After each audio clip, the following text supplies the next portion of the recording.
আসসালামু আলাইকুম। কি অবস্থা সবার? কেমন আছেন সবাই? আশা করি সকলেই ভালো আছেন অ্যান্ড আমিও ভালো আছি। সকালবেলা ঘুম থেকে উঠে ফ্রেশ-ট্রেশ হইয়া যাইতেছি একটু নাস্তা করার উদ্দেশ্যে।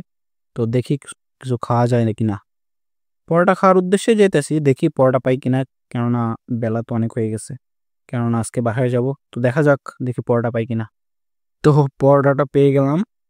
কপালটা আমার ভালো যে পাইছি, তাও গরম, গরম পাইছি। একটু গরম আছিল। সমস্যা নাই। খাওয়া-দাওয়া শুরু করি। খাওয়া-দাওয়া কইরা তারপর বলতেছি। গরম।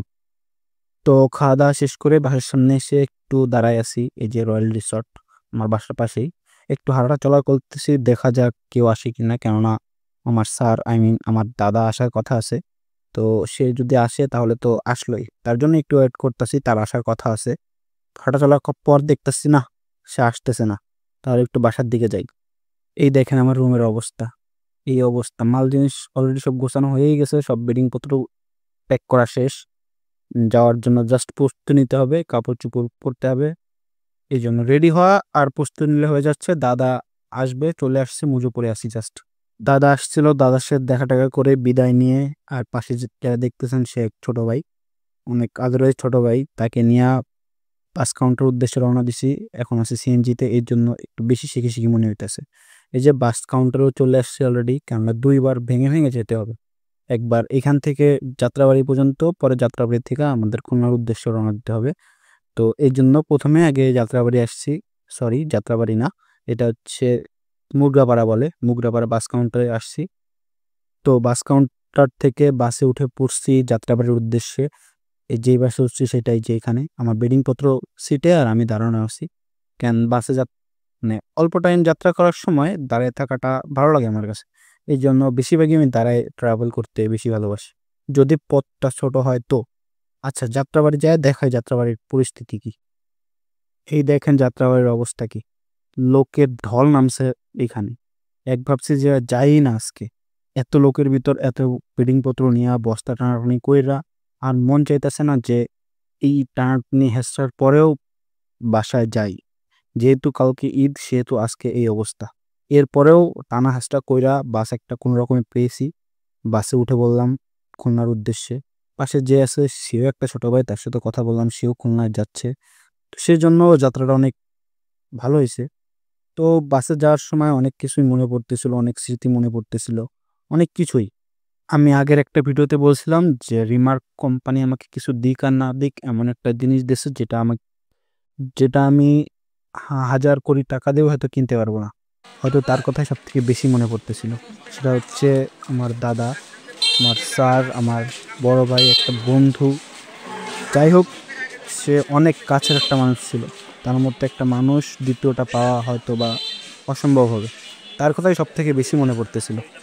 জানি না তার মায়াটা কাটায় উঠতে পারবো কিনা।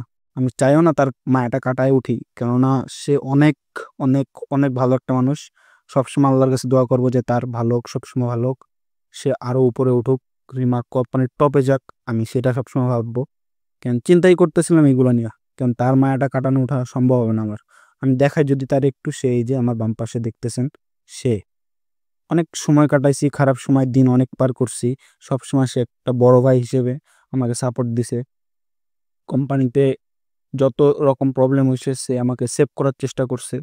আমি চাই যে তার মতো একটা বড় ভাই, একটা বন্ধু সবার লাইফে আসুক। ক্যান তার কথা আমি কখনোই ভুলব না। আল্লাহর কাছে সবসময় দোয়া করব সে যেন সুখী হয়, ভালো থাকে, তার ফ্যামিলি যেন ভালো থাকে, ফ্যামিলির মানুষগুলো ভালো থাকে। তার যেই ওয়াইফ আছে সেও আল্লাহ দিলে অনেক ভালো, অনেক ফ্রেন্ডলি। আমি চাই তারা ২ জন মিলে অনেক ভালো থাকুক। তাদের ফ্যামিলিটা অনেক ভালো থাকুক।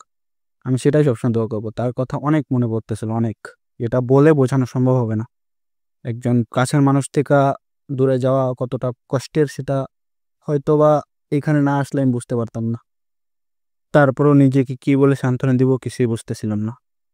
কেননা পুরুষ মানুষ বলে কথা, পুরুষ মানুষের লাইফে ত্যাগ ছাড়া আর কি আছে? কিছুই নেই। ১ম এ ফ্যামিলি, পরে কাছের মানুষগুলা। এরকমই পুরুষ মানুষের লাইফ। তো এইটা ভাবতেই পুরো রাস্তাটা পার করি। রাস্তায় অনেক ভালো জিনিস ছিল, দৃশ্যগুলো দেখছি। কিন্তু ওই মনে ফিলিংসটা আসেনি যে এই প্রকৃতির দৃশ্যগুলো দেখব। এরকম কোনো টেনডেন্সি মাথায়ও আসেনি। শুধু তার কথাই ভাবতেছিলাম। তো আর কি করার, এইভাবে যাত্রাটা শেষ করি। অবশেষে ইজি বাইকে যে উঠা যাই। এইখান থেকে আর 5 থেকে 7 মিনিটের রাস্তা আমাদের বাসায় বা এলাকায় যাওয়ার জন্য। ডাইরেক্ট এখান থেকেই আমি যেতে পারবো। তো বাসায় তো চলেই আসছি। তো ভিডিওটা এই পর্যন্তই। জানি না কার কেমন লাগছে। যদি ভালো লেগে থাকে তাহলে কমেন্ট বক্সে একটু কমেন্ট করে যাবেন যে এরকম টাইপ ভিডিও আমার বানানো উচিত কি উচিত না, বা আমার ভিডিওতে কি আপডেট করলে আপনাদের আরও বেশি ভালো লাগবে। এটা কমেন্ট বক্সে জানিয়ে দিলে, কেননা আমি তো নতুন, আপনাদের সহযোগিতা ছাড়া আমি উপরে উঠতে পারবো না। এই জন্য জাস্ট বলা। যদি আপনাদের ভালো লেগে থাকে বা আমার যদি কোনো জায়গা আপডেট করা লাগে সেটা একটু বলে দিবেন। আমি ইনশাল্লাহ ট্রাই করব নিজেকে আপডেট করার জন্য। ধন্যবাদ। আল্লাহ হাফেজ। সবাই ভালো থাকবেন, সুস্থ থাকবেন, ফ্যামিলির সাথে থাকবেন। আবার দেখা হবে ইনশাআল্লাহ।